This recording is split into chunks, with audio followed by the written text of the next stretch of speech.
लोकतंत्र क्या, लोकतंत्र क्यों? क्लास 9 का अध्ययन फर्स्ट। लोकतंत्र क्या है? लोकतंत्र शासन का एक ऐसा रूप है जिसमें शासकों का चुनाव लोगों के द्वारा होता है। जनता के द्वारा और जनता के लिए सरकार। इसकी सबसे एग्जैक्ट डेफिनेशन अब्राहम लिंकन ने दी है। लोकतंत्र और गैर लोकतंत्र के बीच का अंतर यह है कि उनके प्रतिनिधियों का चुनने की शक्ति लोगों के हाथ में है।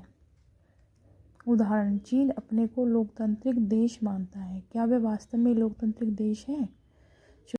उदाहरण के लिए, चीन भी अपने आप को लोकतांत्रिक देश मानता है। क्या वास्तव में वो लोकतांत्रिक देश है? चुनाव तो वहाँ भी होते हैं, नहीं, क्योंकि वहाँ केवल एक ही जो पार्टी है वो सत्तारूढ़ है, जिसे कम्युनिस्ट पार्टी कहते हैं। चीन कम्युनिस्ट पार्टी,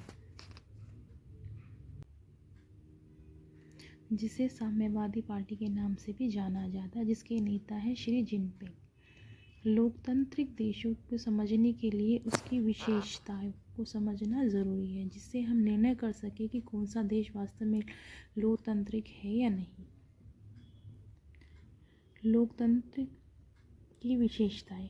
लोकतांत्रिक जो देश होते हैं उनकी कुछ विशेषताएं होती हैं जिनसे हम पहचान सकते हैं कि ये देश लोकतांत्रिक है या नहीं। निर्वाचित नेताओं द्वारा प्रमुख निर्णय, स्वतंत्र और निष्पक्ष चुनाव प्रतियोगिता, एक व्यक्ति एक वोट एक मूल्य, कानून का शासन और अधिकारों का सम्मान। निर्वाचित नेता द्वारा प्रमुख निर्णय, इसका अर्थ ये है कि जो जनता के द्वारा नेता चुने जाते हैं उन्हीं के द्वारा प्रमुख निर्णय लिया जाए। स्वतंत्र और निष्पक्ष चुनाव प्रतियोगिता, इसमें इसका अर्थ ये है कि मतलब जो चुनाव होते हैं वो स्वतंत्र रूप से हो, उसमें किसी प्रकार की कोई घोटाला कोई कुछ भी ना हो। एक व्यक्ति एक वोट और एक मूल्य है। प्रत्येक व्यक्ति की जो वोट है उसका मूल्य समान होगा, कोई अमीर हो या गरीब हो उससे कोई अंतर नहीं किया जाएगा और सभी के लिए मूल्य भी समान है। सभी व्यक्ति कानून के अंदर है, कानून का शासन सभी पर लागू होगा और सभी के अधिकार भी समान है, चाहे कोई गरीब हो चाहे कोई अमीर हो, कोई किसी प्रकार का भेदभाव नहीं होगा। किस तरह से हम ये जान सकते हैं कि कौन सी सरकार लोकतांत्रिक है? सरकार भी 3 प्रकार की होती है, लोकतांत्रिक सरकार, राजतंत्र और तानाशाही। लोकतंत्र वो होता है जिसमें असली पावर लोगों के हाथ में होती है, मतलब जो लोग जिन नेताओं को चुनते हैं, आम जनता का उसमें कोई हस्तक्षेप या कोई अधिकार नहीं होता, उसमें कोई भागीदारी नहीं होती। तानाशाही में भी एक व्यक्ति का ही शासन होता है, जो वो निर्णय लेता है वही सबको मानने पड़ते हैं।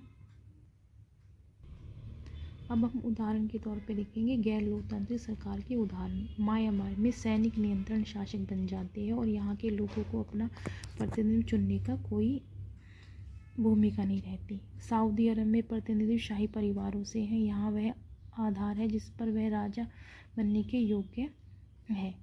यहाँ भी निर्णय लेने में लोगों की कोई भूमिका नहीं, राजा शासन कर रहा है तो उसका बेटा शासक करेगा, चाहे उसमें योग्यता हो या ना हो। निर्वाचित नेता द्वारा प्रमुख निर्णय।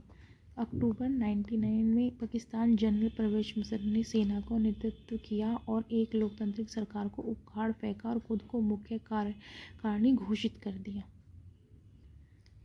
पाकिस्तान में चुनाव का कोई महत्व ही नहीं, क्योंकि सारी शक्ति सेना और परवेज मुशर्रफ के हाथ में थी, तो इस पाकिस्तान को हम लोकतांत्रिक देश नहीं कहेंगे। स्वतंत्र और निष्पक्ष चुनाव प्रतियोगिता, उदाहरण के तौर पर चीन में हर 5 साल में वोट होती है, लेकिन हर बार एक ही पार्टी जीतती है, तो हम इसे स्वतंत्र और निष्पक्ष चुनाव नहीं कहेंगे और चीन लोकतांत्रिक देश नहीं है।